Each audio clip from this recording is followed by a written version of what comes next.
আসসালামু আলাইকুম। আচ্ছা, একটা ভার্সিটিতে কার বেশি পাওয়ার বলেন তো? অনেকে বলবে ভিসি বা ডিপার্টমেন্টের হেড। কিন্তু ভাই আপনাদের রং অ্যান্সার, পুরাই রং। একটা ভার্সিটিতে কার পাওয়ার বেশি জানেন? ক্যাপ্টেন সিআর, যাকে আমরা ক্লাস ক্যাপ্টেনও বলি আবার সিআরও বলি ভাই।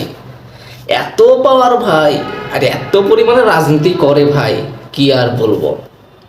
আপনার যদি কোনো বিপদে পড়েন বা আপনার যদি ঠ্যাংও ভেঙে যায় ভাই, ক্লাস জীবনেও ক্যান্সেল হবে না।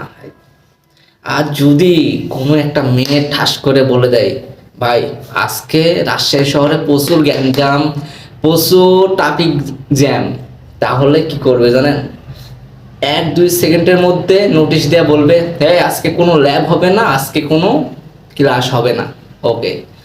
আর আপনারা তো সবাই জানেন ভাই, তাই না, রাজশাহী শহরে যাত্রা ট্রাফিক জ্যাম হয় ভাই। 1 কিলো থেকে আরেক কিলোমিটার যাইতে 5-6 ঘন্টা লাগে। রাজশাহী শহরে এত পরিমাণে ট্রাফিক জ্যাম, কি আর বলবো ভাই।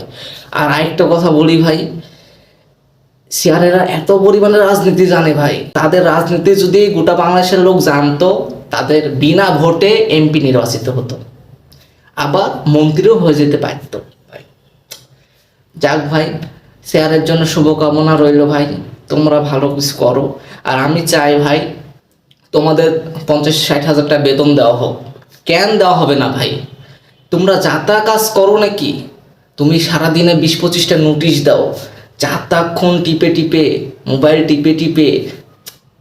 আমার খুব কষ্ট হয় ভাই, আমার খুব কষ্ট হয়। তোমাদের 50-60 হাজার টাকা কেন বেতন দেয় না ভার্সিটি?